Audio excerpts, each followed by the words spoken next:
what I have read as a bucketing strategy. And this, very simply put, allows you to look down into the future and identify your key milestones and set aside funds in different asset classes to meet each of these requirements.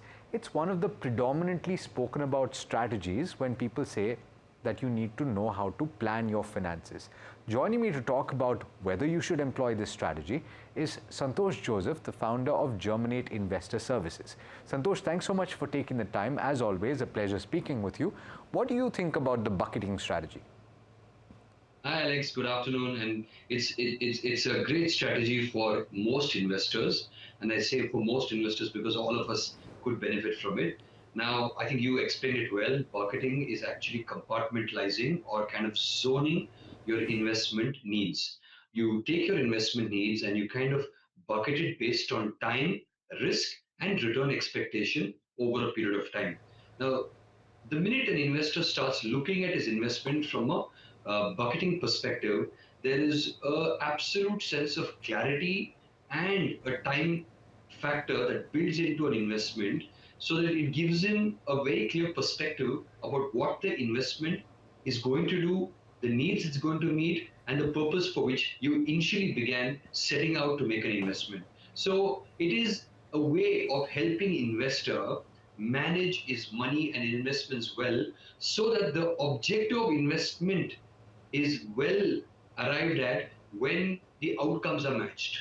Okay, all right. So you've set the context very well. Let's talk about this in a little more detail. What would an example of a bucketing strategy like this be? And what are the buckets we're talking about? Are we talking about less than 1 year, 1 year to 3 year, 3 year to 5 year, and then beyond? So let's say that we begin by talking on buckets first on time basis, right? If you're going to talk about time and it is less than 1 year, generally you do not want to do anything aggressive. And there you look at products which are a little more conservative, stable, going to preserve your capital. If your time horizon is going to be, let's say, between 2 to 3 years, here you're willing to be a little more maybe aggressive and a little more optimistic on the opportunity to make money and also maybe avoided drawdown.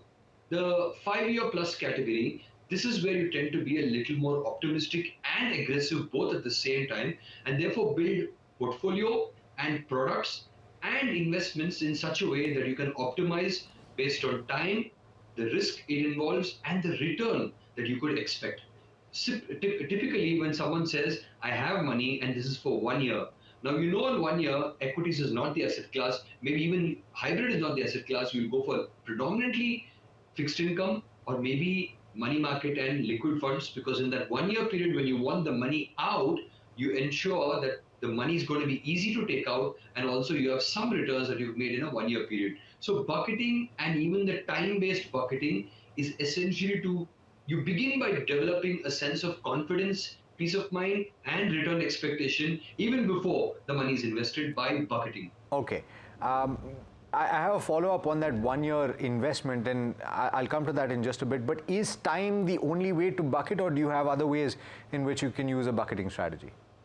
No, time is one of the easiest way to easily, zone this or compartmentalize this. But also time, it's also return, it's also the products that you choose. Sometimes the products do not fit into 1 year, then you'll have to move it into a higher period. And third, don't forget that bucketing also is another layer for goals. Now, when you have a goal, time automatically fits into that category. So retirement is one, children's education is another. Maybe I want to buy a car. Maybe I want to plan for a holiday. Maybe there's a big family reunion or a friends reunion that I'm planning for. Specific life goals can also fit into buckets which are either time-based or risk-based. Okay, great. So essentially you have to tie these buckets with the goals. But equally, Santosh, on the other end of the spectrum, you have pretty famous writers, thinkers in the personal finance space.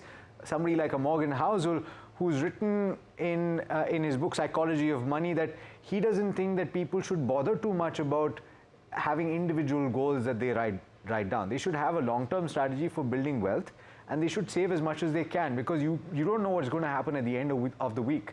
Forget about what you're going to be saving when you're or spending when you're retiring.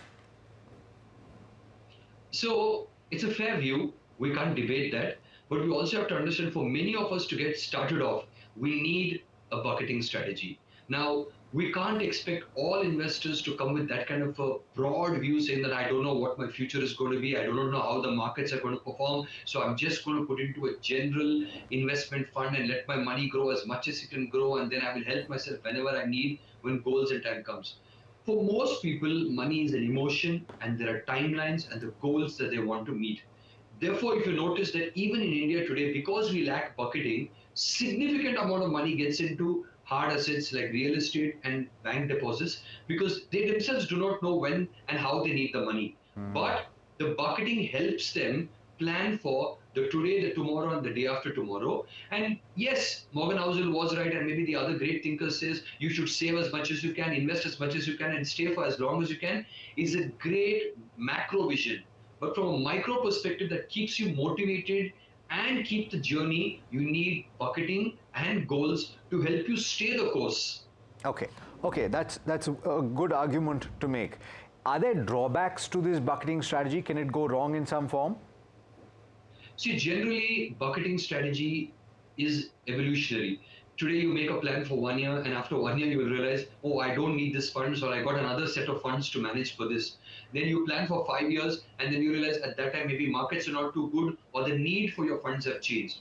So, even though you have a broad bucketing strategy, your life and the life opportunities or circumstances will kind of nudge you to be a little more intuitive on ensuring that these bucketing and goal-based strategies are tuned for your life goals and for your life needs. So bucketing is a beginning point, but as you progress and as you become a more mature investor, you will learn to use even the same concept of bucketing a lot more effectively, and it will also help you, extract more juice from your investment process. Okay, the assumption here is if we're talking about up to 1 year and then 1 to 3 year and 3 to 5 year and then 5 year and beyond, and we're not going anywhere beyond that because 5 year and beyond is effectively long term, and you're talking about aggressive and therefore pure equity for most people.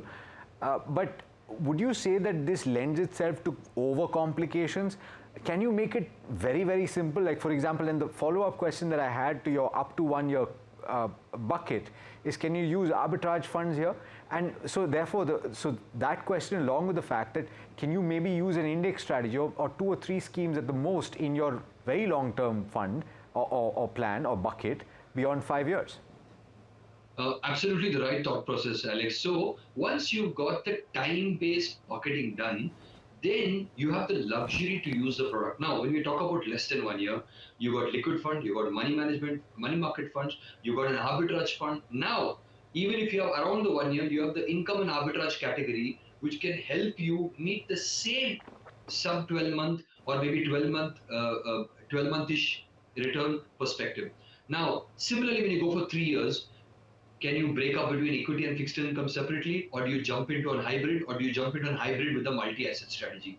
What this tells you is when you're clear about the bucketing, it also enhances the clarity about the assets that you can choose, or the products that you can choose, or the schemes that you can choose to meet that specific bucketing requirement. So therefore, I'm just stressing saying that if you are bucketing, it helps the second order decision making a little more easier thought process to evolve.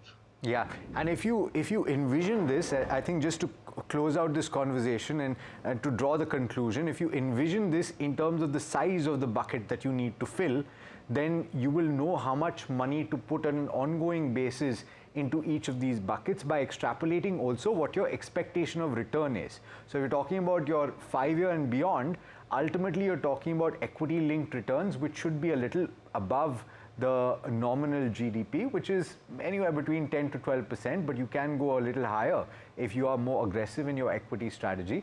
And then you can extrapolate that. How much do you need to retire?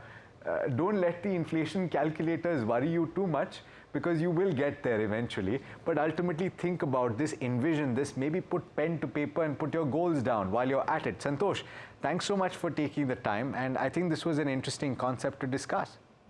Yes, Alex, thank you. All right, well, let us know what you think and whether or not you can employ this bucketing strategy effectively. We'll talk about a lot more of these concepts and how to utilize them. Do stay tuned. This is NDTV Profit.